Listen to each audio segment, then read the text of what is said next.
Hello and welcome to another episode of the Family Gamers Podcast. It's episode 400. Hey, hello everybody. We are super excited to be doing this. We have been waiting 399 episodes to have a 400th episode. What do you think of that, Anitra? That's not exactly true.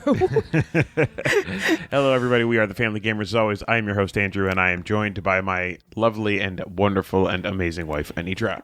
That's me. And we do have a fun show for you. We have a Force Science, which I think we'll do second half of the show. We have a bunch of stuff. This show is all about families.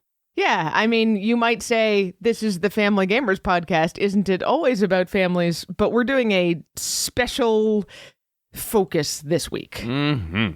So what we want to do is really talk about how playing games as a family or with your kids looks different over time. So lots of people have been listening to the show for, almost 10 years. And for those of you who are, I really appreciate it. Our kids have gone through a lot of different phases during that 10 years, and playing games with them looks different. And so wherever your kids are in their growing up journey, it's going to look a little bit different if you're trying to play games with them. So that's what we're going to talk about. Yeah, but first, I bet you have a fact. I do. So in honor of episode 400, I have 400 facts. Oh, no. That's only half a joke, actually. Our fact this week is a bit of a meta fact. There's a fun book out there by Britannica Books called Factopia. Follow the trail of 400 facts. What do you think of that? I mean, that sounds like 400 facts. Yeah, see, I told you I had 400 facts for you on episode 400. You can find the book on Amazon, or you can go to shop.merriam-webster.com. It's called Factopia. Follow the trail of 400 facts. And that is my fact. Oh, by the way, Anitra, if you click on that link in the show notes, you will see a copy of the book, and I illustrated it. No, you didn't. Okay, I didn't. But I do have a common name, and it was illustrated by Andy Smith. All right. And that's it. That's my fact for the episode. We also would like to thank our sponsor. First Move Financial has been our sponsor since episode 175. That is 225 episodes for those of you who can't do math. Yeah. You know how when you're playing a game and there's something that gives you bonus points at the end of the game? Like the bonus for getting butterflies back to Mexico in Mariposas. It's almost always a good strategy to try to get those points.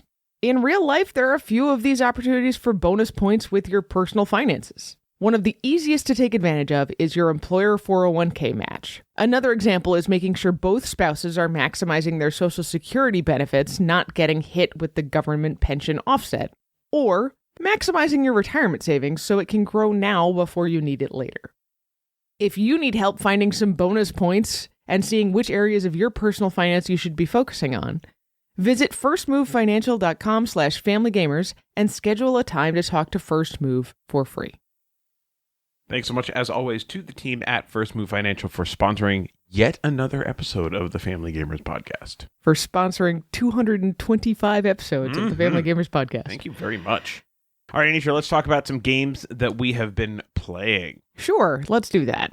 Most recently, I want to talk about a game that is coming up on crowdfunding very soon. This is a game from 3WS Studios. I've talked about it before, but now we're actually playing the Kickstarter previews or whatever, crowdfunding previews.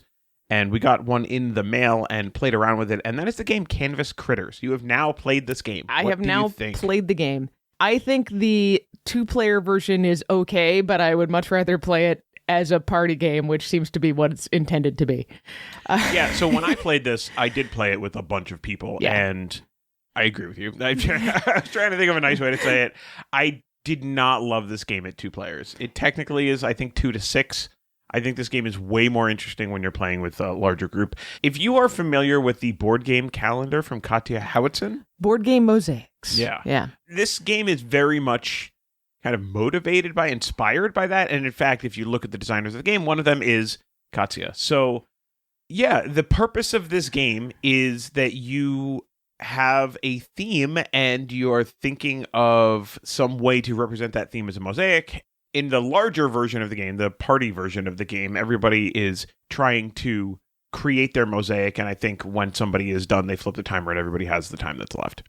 Or something along those lines. Yeah. But it's really fun to try to create pictures with this kind of like fixed set of art assets, I guess you would say, which are all of the tiles that little animeeples. And, at 2 players, you're not ever really fighting over different pieces, but at larger player counts, they run out really quickly. Sure. Which is part of the fun, right? That is kind of the premise of Canvas Critters. We're going to play this game more. We're going to talk about it some more. I don't know if we're going to do a video, but we'll probably give them a quote for the crowdfunding campaign. Sure. Yeah, so that's Canvas Critters. We also got in a copy of the newest Unmatched to work on for reviewing. This is Battle of Legends Volume 3. I have not played this, but I'm kind of envious. I was out at a work thing for half the week, so, man, how is it? Tell me. This is the final Battle of Legends. We played Blackbeard the Pirate versus Loki. This is not the Marvel Loki. This is, in fact, the Norse god trickster. It was really interesting. It was really well balanced in a way that I actually haven't seen from Unmatched in a while. Okay. The first half of the game was just us kind of dancing back and forth and figuring out how our powers worked effectively. So, we literally weren't doing any damage to each other. It just I attacked you. Oh, never mind. I prevented the damage. Oh, Okay. I wanted to attack you. Oh, my defense was successful. Over and over again. I was Blackbeard. Asher was Loki. One of Loki's big things is that a lot of his cards are these trick cards, which once Loki plays them, afterwards they go into your opponent's hand. Okay, that's weird. Basically, they clutter up your opponent's hand because they're never good for the opponent. The best they can be is neutral, and a lot of the time they're kind of bad to play as the opponent. Okay. But as the opponent holding these Loki cards, if you actually play them as intended, you may have to take whatever not great effect is on them, but then they get discarded for real. If you discard them through using a card effect or something, then Loki gets to choose if they go directly into his hand or back on top of his deck, so he can use them again. Oh, that's so obnoxious. It is really obnoxious. So my big strategy here as Blackbeard was to actually keep my hand as small as possible most of the time and use those cards that he would sometimes give me to play again, take whatever small bad effect was on them, and then make sure that he couldn't use them anymore. No, of course, because you want to get rid of those. Yeah. Does this also gum up your hand as the opponent in ways where you're forced to discard cards because your hand is too big or anything like that? It could. Sure. But I managed to avoid that. But you managed to avoid that by essentially not doing anything to Loki, so it's still working to his favor. Right, except we were getting about 2/3 of the way through the game. I was starting to look and be like, okay, if I can just hold out, he's going to run out of cards. Yeah, that was my other question I didn't get to, but yes. Yeah, I could see where that was going. And I was kind of hoping that I could just run him out of cards. And I got very close to that. He actually showed me at the end of the game, he only had 3 or 4 cards left in his deck. Mm-hmm. However, Blackbeard's special ability has to do with this treasure. I forget the term it uses, but it's like doubloons. Sure. There are exactly 3 in the game. Blackbeard can use a doubloon from his own stash, pay one at the beginning of his turn to gain an extra action. However, every time Blackbeard himself, not his sidekicks, every time Blackbeard gets hit, he loses a doubloon.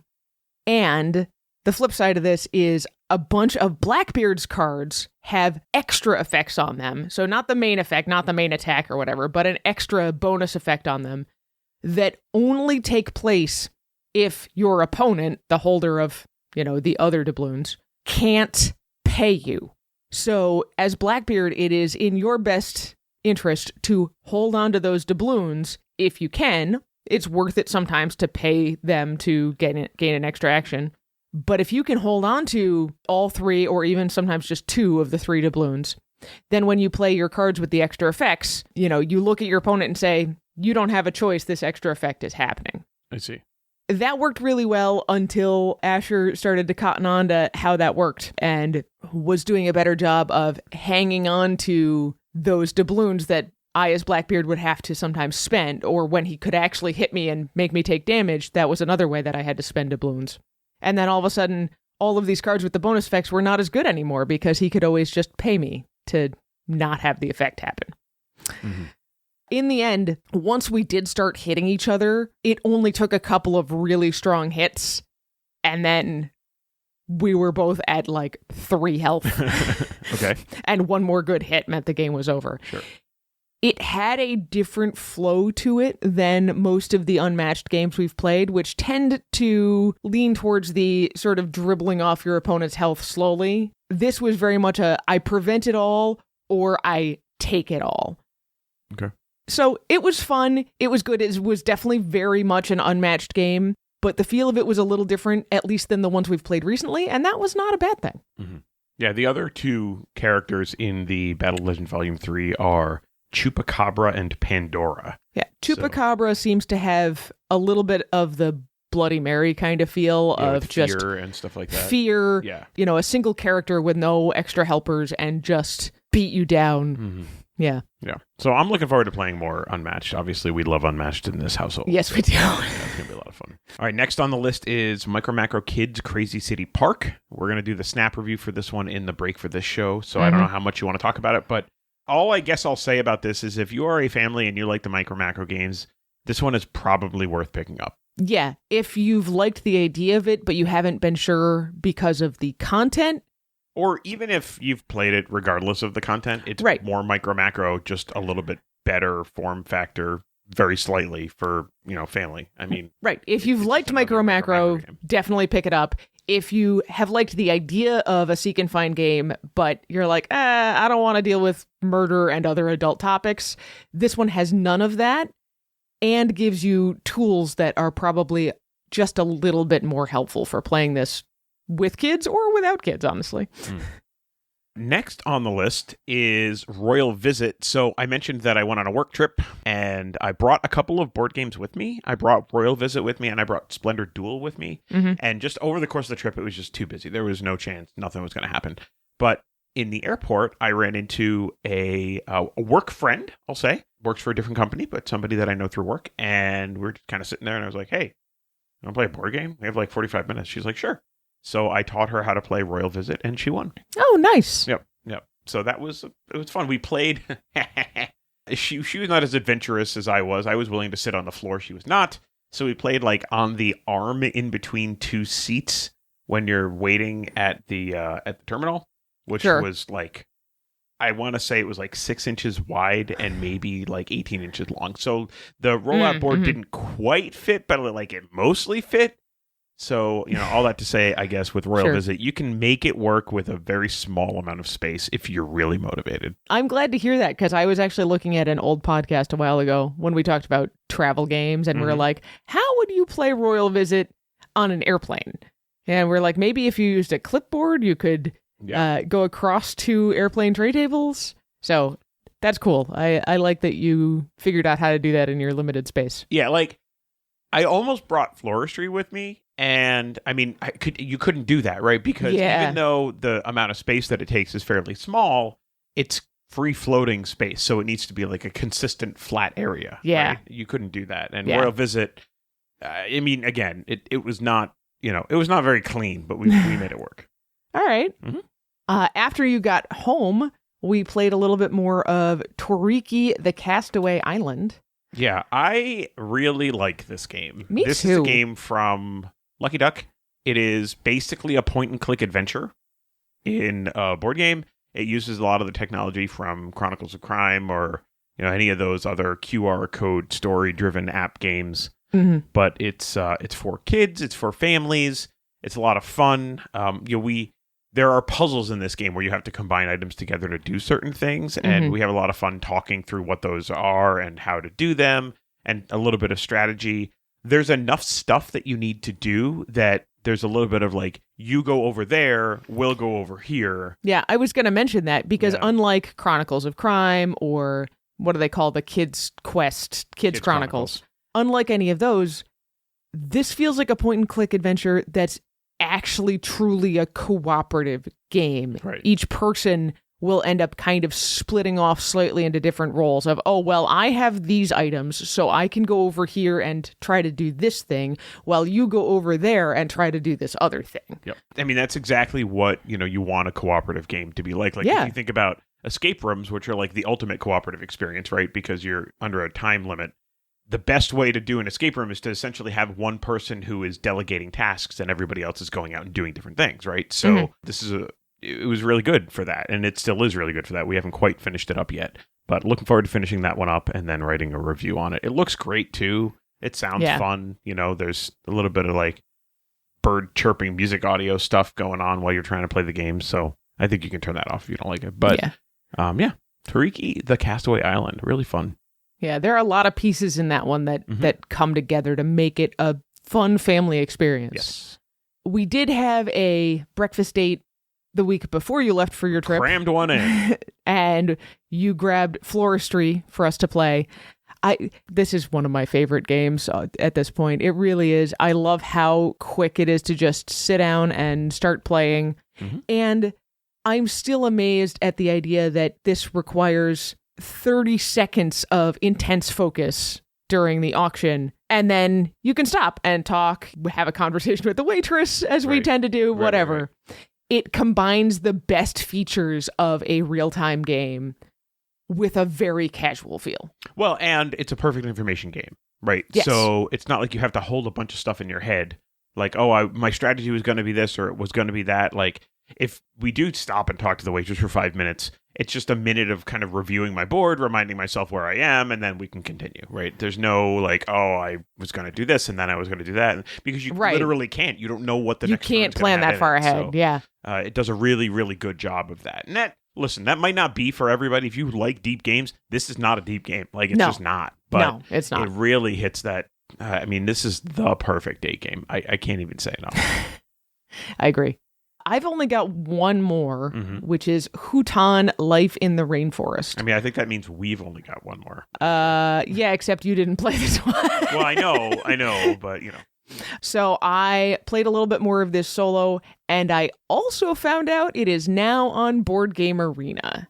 So if anyone would like to try out Hutan Life in the Rainforest, now you can try before you buy, as they say. Ooh, I like it.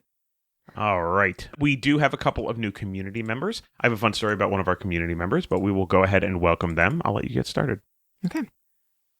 Welcome to, I think it's Kelly Bogile?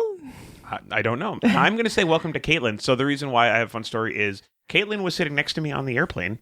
I see. Down to Orlando. Caitlin runs a toy store, and there was some kind of a convention down in the Orlando area. And she knows Happy Camper's Grand Poobah, Jason Schneider. Oh, nice. Yeah. So we were talking about Jason, how great Jason is, and that whole deal. And we were talking about some games. And because she has a toy store, of course, they're interested in family games. And I said, well, I know a little bit about family games. Just a little bit.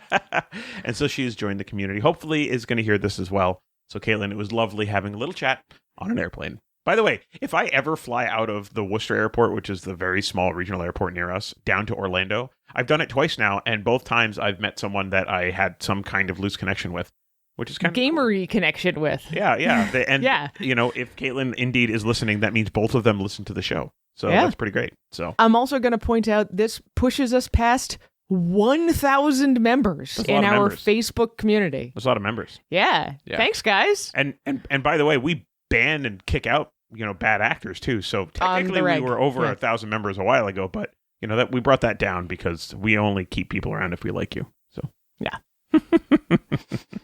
Thanks so much for making the community everything that it is. Obviously we are 2, not 1,000, so we couldn't do it without you. That's very true. All right.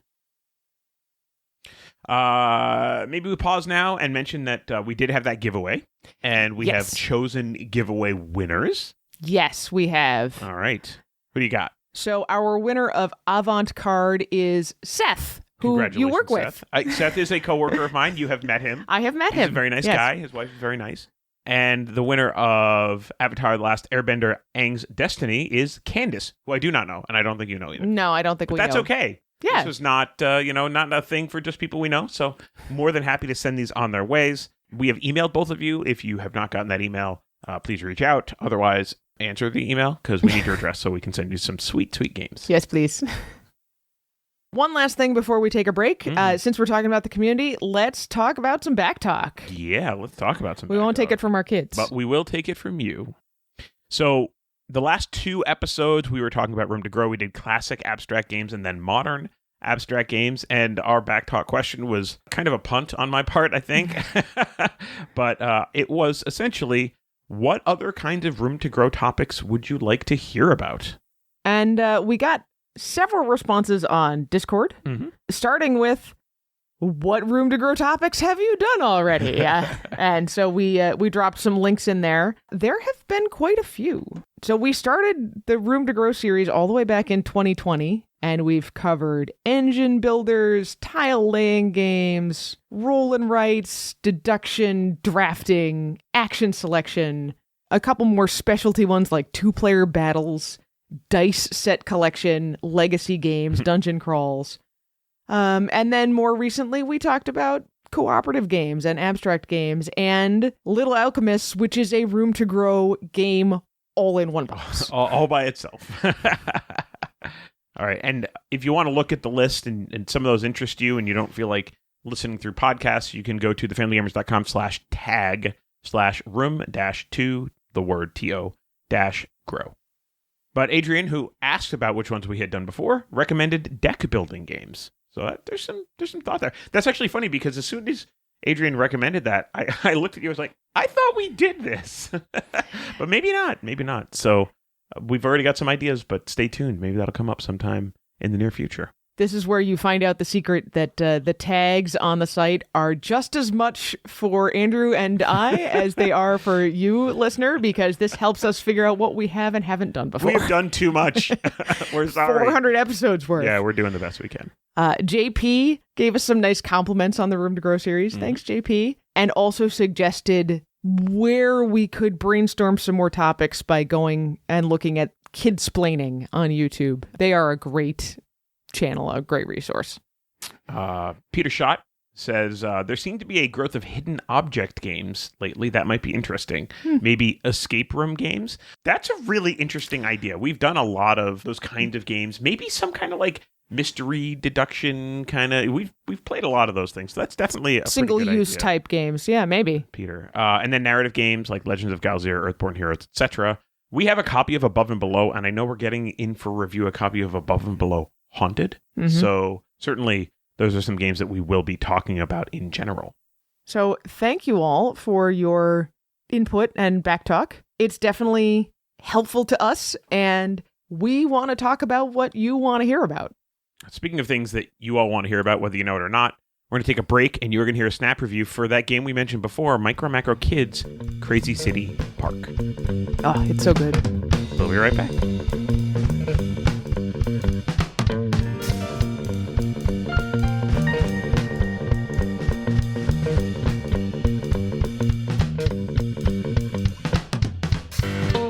We haven't been shy about loving the Micro Macro series of Seek and Find games, but the first one, Micro Macro Crime City, had a lot of content that wasn't really fit for kids. That all has changed with Micro Macro Kids. This is a snap review for Micro Macro Kids Crazy City Park. Micro Macro Kids is a seek and find puzzle game with 22 cases to solve. It's intended for 1 to 4 investigators, ages 6 and up, with an adult to do any necessary reading. Micro Macro Kids was designed by Johannes Sitch. It's published by Edition Spielweis and was adapted for the United States by Hachette Board Games. So, let's talk about the art in this game. There are 2 main pieces here, the city map and the investigator book. The city map is 22 by 30 inches, and it's absolutely packed with line-drawn illustrations. In Micro Macro style, it's full of goofy characters doing all sorts of things all over the map. The investigator book is square and has a thick spiral binding so it sits flat. It blows up small chunks of the map illustrations and puts them against a bright green background, and it pairs these with short, clear instructions for each case. So what are these cases? Let's talk about the mechanics of the game. There's a series of 22 cases in Crazy City Park. Open up the spiral-bound book to the case you're going to work on. The first case is called The Helmet.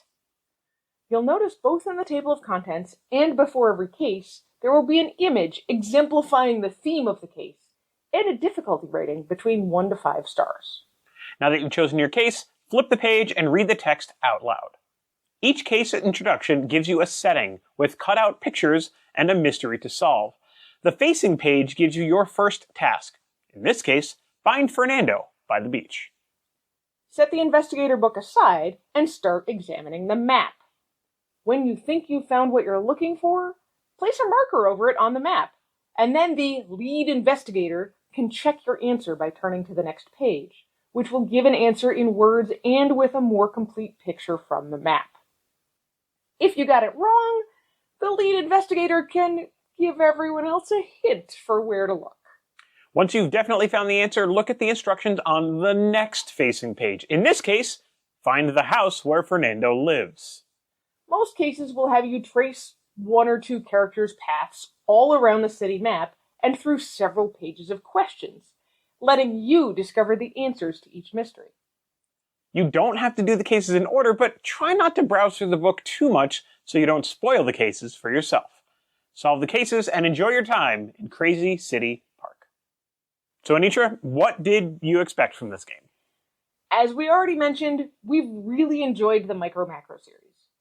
But we shied away from reviewing them until we tried the Jigsaw puzzle this past winter, which was the first one we've seen that was completely family-friendly in its content. So I was super excited to find out there was going to be a version of the game specifically intended for kids. I expected all the detail we love from this Seek and Find series, with kid-friendly mysteries to solve. I love that spiral-bound book format. It makes so much sense for a game designed to be held in hands which are, let's face it, prone to losing things. The moment I saw it in the box, it clicked and it made so much sense to me. But let's talk about some surprises too. My biggest surprise were the new things added that make this Micro Macro friendlier than the previous games, the book that you mentioned, and these clear, transparent markers. It's amazing how much of a difference both of those things made to playing the game. The book is much larger and easier to read than the cards from the original game. Putting this in book format means you can't spread the questions out, but it's so much better for a group setting. And I absolutely love the transparent markers. They make it so much easier to keep your place, or to note something that might not be an answer to the current question, but that seems to fit the path of the character you're looking at, so you can keep track of it for later. I totally agree on the markers, especially as a family. It's basically impossible to play a game and not get interrupted by the door, or by someone who isn't playing the game, or something else. And so these markers really, really help, remember what you're actually doing. We used to stick our finger on the map and try to keep it there while we're reading the next card, and this is so much easier than that. The last thing that surprised me about this game was just how challenging some of the things were to find, even on just 2 or 3 star difficulty puzzles. This game rewards diligent, careful searching. There is a lot of information that is partially hidden, like behind buildings or behind other people. But there is also usually some redundancy. I might miss 1 or 2 instances of a person walking away because they're partially obscured, but if I continue to look in the right direction and find other pieces of the puzzle, it still all fits together, it still works and tells you what's going on. So Anitra, were you able to find a recommendation for this game? Yes. We highly recommend Micro Macro Kids Crazy City Park for anyone who might like to work through a seek and find mystery, no matter what their age is. The content is family friendly, but it's not juvenile, most of the time. And the supporting material makes this the most pleasant Micro Macro activity we've tried. If you've bounced off of it in the past, you owe it to yourself to give this one a try, even if you're just a kid at heart. We give it 5 mysteries out of 5. And that's Micro Macro Kids Crazy City Park in a snap.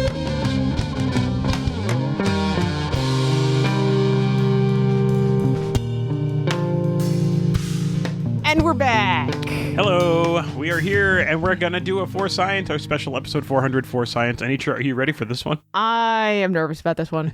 All right, so this is actually like kind of a sponsored For Science. Do you want to talk about that part? Sure. So our friend Andy Jeremiah has Sports Dice fame. Yes, has designed a pickleball dice game. Mm. And he is teaming up with a company called True. They have an electrolyte drink that is based on pickle juice. Okay, so the pickle juice thing it's not a new phenomenon. The pickle juice, as an electrolyte drink thing has been around for a while. The Philadelphia Eagles, not this past year, but whatever, 8 or 9 or 10 years ago when they won the Super Bowl, they were supposedly powered by pickle juice from actually this deli that I went to once. But the whole thing is, and it says this on the True Pickles website, all natural dill pickle juice is designed to stop, well, is designed to, but you get the idea, will help stop muscle and menstrual cramps. I don't have that problem, thankfully.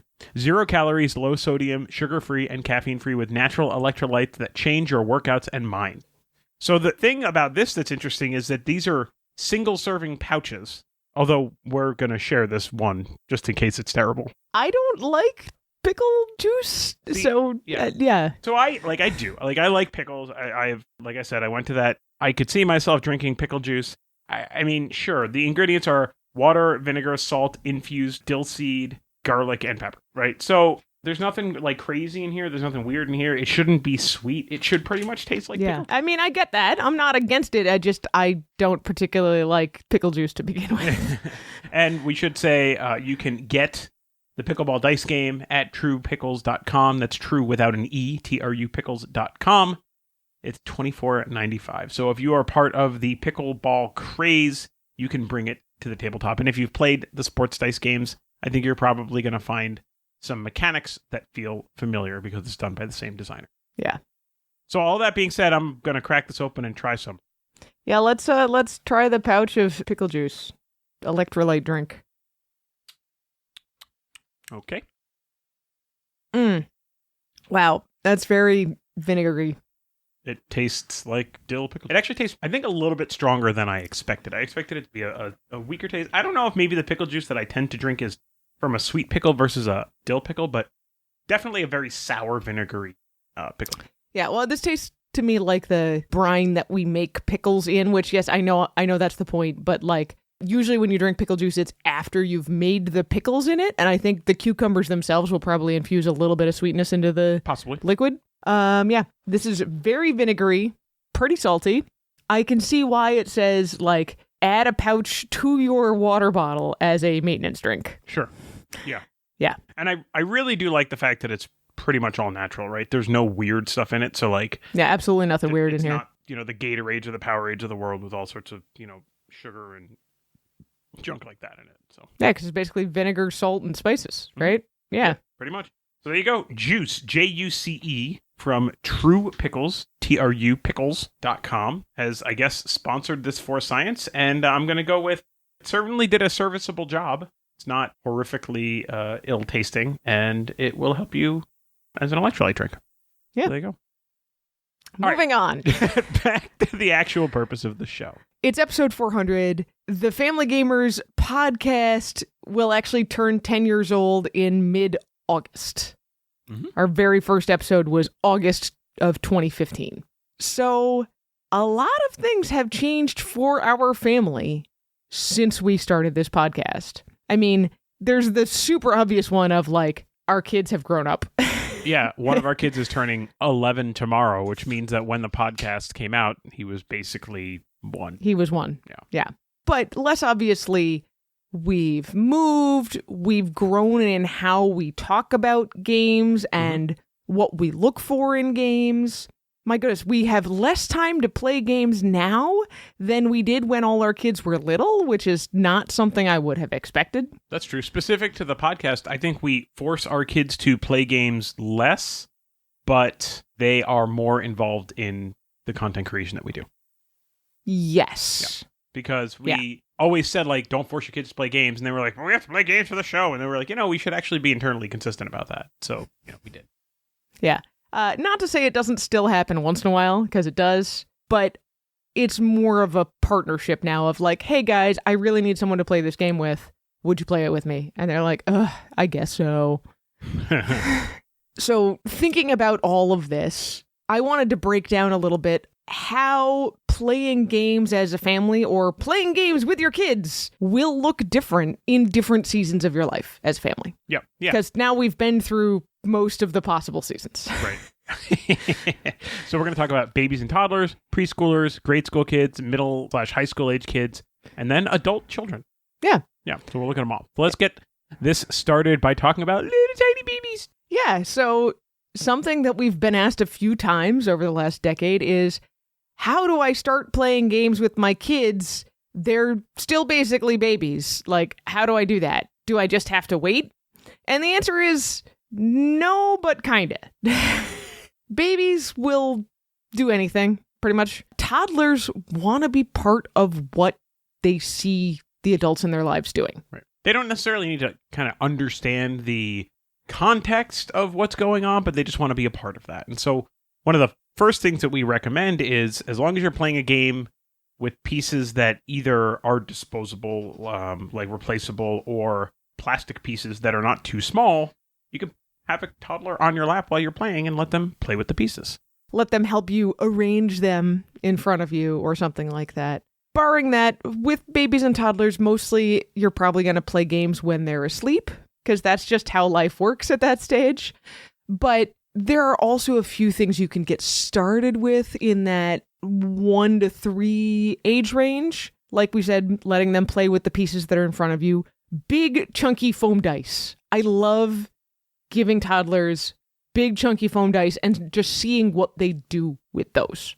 It can be practice for counting. It's just the, throw them up in the air and see what happens. Like, if they're at the age where peekaboo is still entertaining, then throwing dice and just like, hey, they landed. Even if they can't count what's on them yet, it's just a way to start getting them into that idea of, this is one of the little things we do when we play games. Mm-hmm. Yep. It helps with turn taking, right? Mm-hmm. I roll the big die, you roll the big die. Mm-hmm. There are also dice that have images of things to do. I'm thinking of the Think Fun Roll and Play.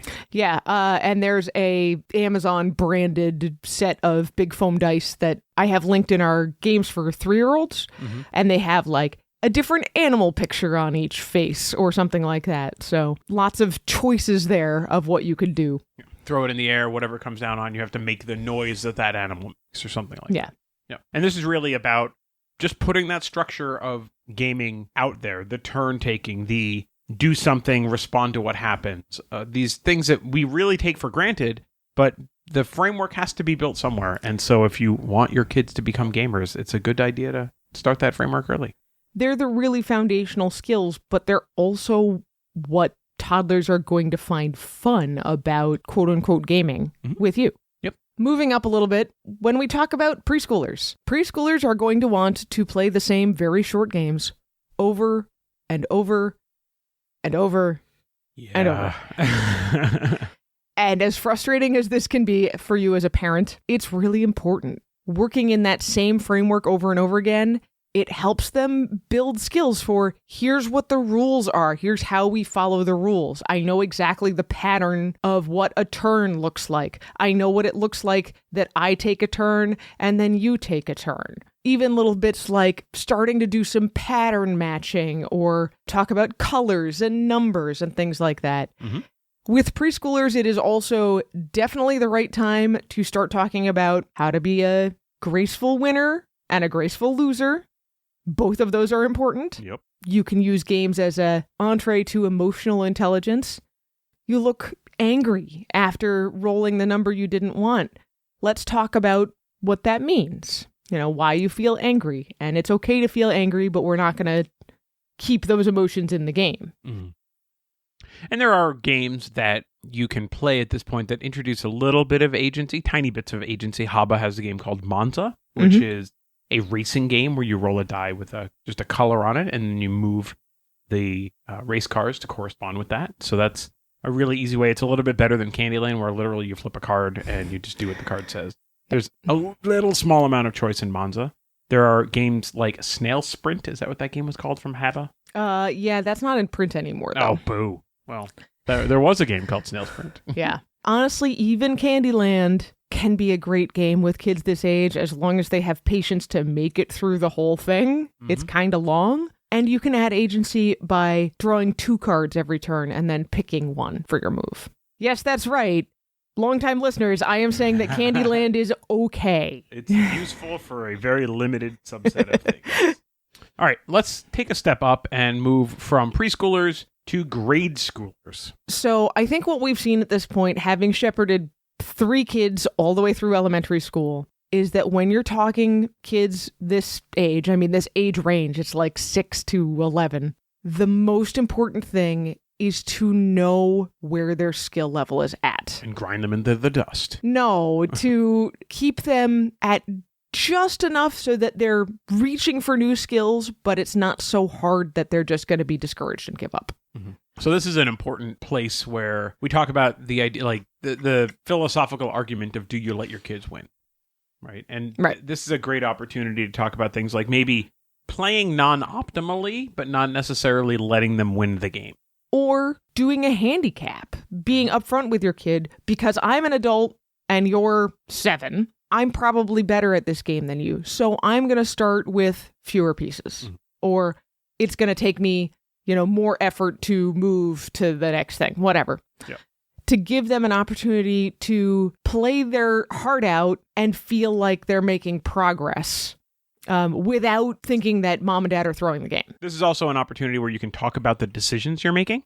Say, well, I see this, but I have a feeling you're going to want to do X, Y, or Z, which is actually you hinting that they might want to do those things. So I'm going to go over here and do this other thing instead, right? And so you're still allowing them to think and ask questions, but you're being very open with your air quote strategy so that you're kind of giving your kids entree to figure out how to potentially do an end run around your strategies.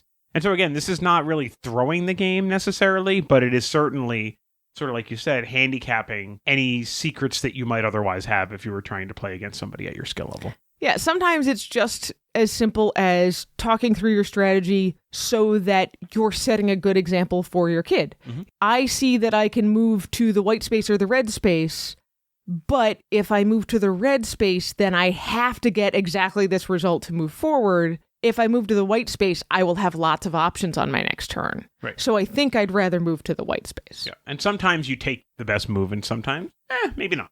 Yeah. Mm-hmm. Older kids in this age range can be very sensitive to the idea that they're playing a baby game. Oh, that's a kid's game. I don't want to play that.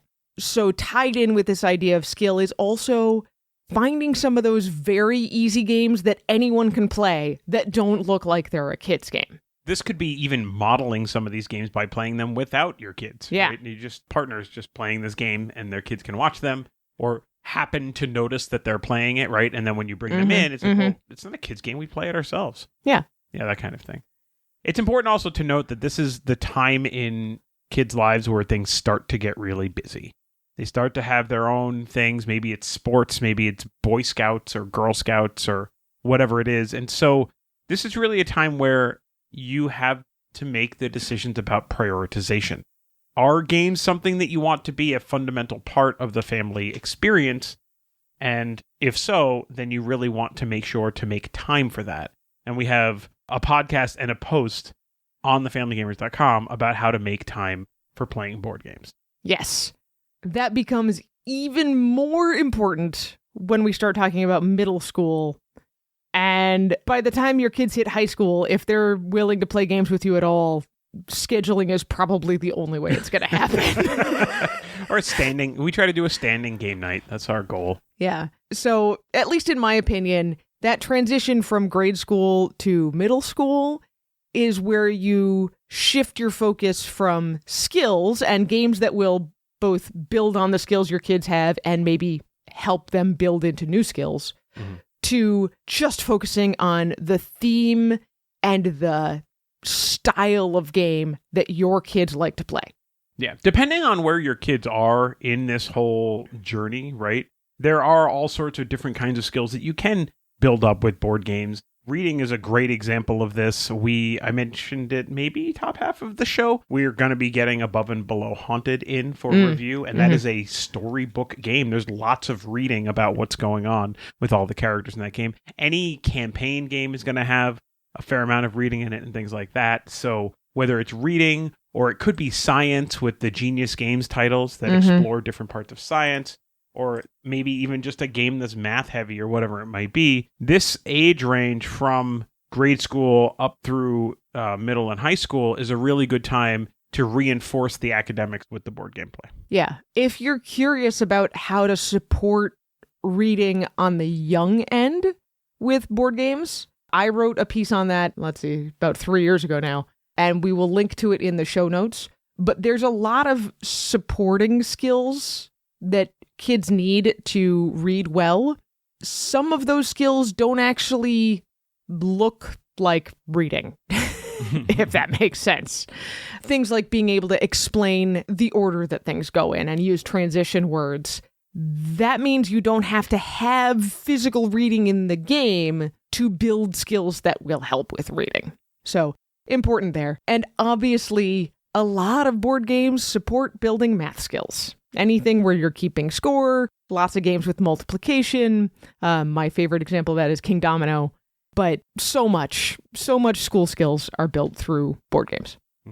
But eventually, the kids will leave. We're not there yet, but eventually your children will become adult children, and they'll go on their merry way. So how do you keep playing games with your adult kids? I think the easy answer here is the same way that you would play games with just your friends. Yeah.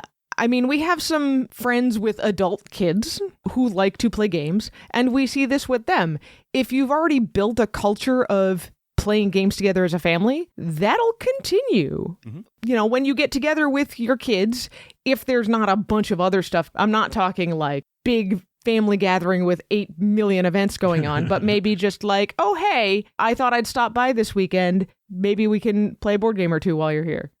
Yep. We also see this with your mom and us and your siblings at the winter holidays when we're likely to all see each other, or Thanksgiving. We all lay around, talk about video games, occasionally play a couple of board games, and then my sister's fiance wipes the floor with my children in Super Smash Brothers. And also our teenage son wipes the floor with everyone else in Magic the Gathering. Oh, yeah. But, you know, a little bit of both here. In addition to playing together in person on family visits and stuff, this is one of those places where Board Game Arena and other online gaming tools are awesome. Sure. You can keep playing games with your kids. I'm hopeful that when our kids go off to college, we'll be able to be like, hey, let's set up a turn-based game or two and, play 1 or 2 turns a day, make comments, trash talk each other. Ironically, the kid who's the most likely to do that is also the kid who's the most likely to live at home while going to college. Yeah, well, we'll see. All right. Well, those are a bunch of thoughts that we had. We actually have some more resources that we've been building up over the last 10 years. They are in the show notes for this show. We have an article called Why Play Games with Your Kids? We have The Power of Learning Through Play. We did an entire episode on board gaming with babies. That's episode 236. And then we have an article called Talk, Read, Sing, Write, Play about English language learning at any age. So just a couple of articles on thefamilygamers.com that you can head over and check out, or just open up the show notes and tap on those links. You'll be able to read those. So, board games at any age, board games at every age. Mm-hmm. Now we're going to invite you to share with us your back talk and what should be next for the Family Gamers. Yeah, so we ask for show feedback all the time, generic or otherwise, and that's what this is going to be. For episode 400, this is a retrospective back talk. Are you ready to hear this? This week, tell us what you like about the show. Tell us what you don't like about the show and what segments you would like us to do more or less. Should we free Anitra from the thrall of Andrew's weird food eating obsession? Maybe. Should we do more Room to Grow, board game terms? Should we have more guests on the show? Should we do more lists? Should we do more for science? Do you like hearing me go like, ugh, this is kind of gross? Whatever it might be. I mean, I don't know that we'll do everything that is suggested, but we certainly want to make sure that the topics that we cover, the goofy things that we do, all of that is interesting to everyone. So, Andrew, where can people tell us what they like and what they don't like about the show? So glad you asked, Anitra. There's 2 of them, but I'll say the first one, which is the Family Gamers Community on Facebook. You can go to Facebook and search for the Family Gamers Community. I know it's very complicated. Or you can just go to thefamilygamers.com/community and it'll bring you right in. Please join the community if you haven't already. say hello to the people that are in the community, and we'll announce your name on the show. You could be join. community member 1002. Yeah, I think that's right. That sounds correct. What's the other place, Anitra, where people can answer the Backtalk question? You can join the family tabletop community that's on Discord. There's an invite link by going to thefamilygamers.com/Discord, and we would love to see more there. We have separate channels for things like Backtalk and For Science discussion and specific stuff about games, in addition to all kinds of connections with other family tabletop content creators. I guess that's what you would call us all now. Sure, that works. Of course, there's lots of different places you can find us on the internet. You can find us on Facebook. You can find us on X, on Instagram, TikTok, or YouTube at Family Gamers AA. Yep, we will be winding down the Snap reviews, but the YouTube channel's still going to be there, so definitely we check might it out. Post random stuff. It just won't be a video every week. Yeah, it's not going to be on the same regular basis as it was before. And of course, you can also email us. Andrew at thefamilygamers.com. Anitra at thefamilygamers.com. Please don't forget to subscribe to the show, tell your friends about the show, and leave us a review at Apple Podcasts or wherever you get your podcasts. We're also on Amazon Music, TuneIn, and Spotify. And YouTube Music. Finally, The Family Gamers is still sponsored by First Move Financial. Go to firstmovefinancial.com/familygamers and learn how the team at First Move Financial can help you pile up the victory points. Thanks so much, as always, to the 225 episode partner of The Family Gamers. Well, I think that's it for now. We're going to be back in 2 weeks. We are. I don't know what we're going to talk about yet, but we're going to figure it out soon. Yeah, not a clue. So until then, everybody, Play games with your kids.